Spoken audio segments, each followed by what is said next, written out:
галерея искусства на площади Республика.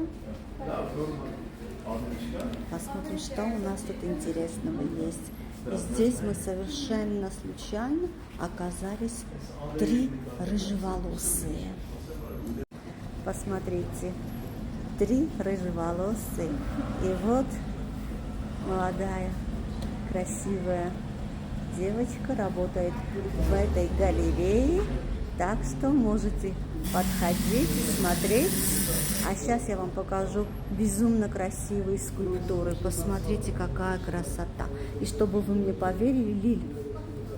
Вот, 3-я рыжеволосая.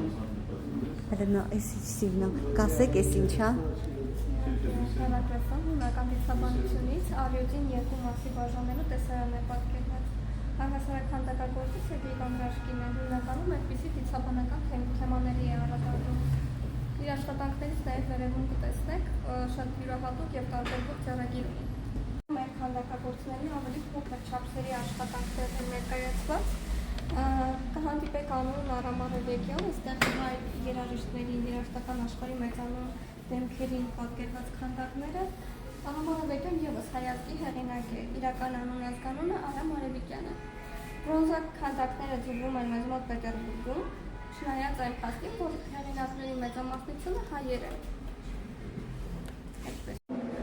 Ռամաֆորմն բրոնզը մի շատ հետաքրքիր ծրագիր ունի, որի նպատակը նկարիչներին քանդակ ստեղծելու մոտիվացնելն է։ Նպատակը, որ ապացուցենք տաղանդավոր մարդը տաղանդավոր է ամեն ինչում եւ լավ նկարիչը կարող է նաեւ լավ քանդակագործ լինել։ Այստեղ կտեսնենք Ալեքսանդր Սիգովի կտավը, այս հատվածում։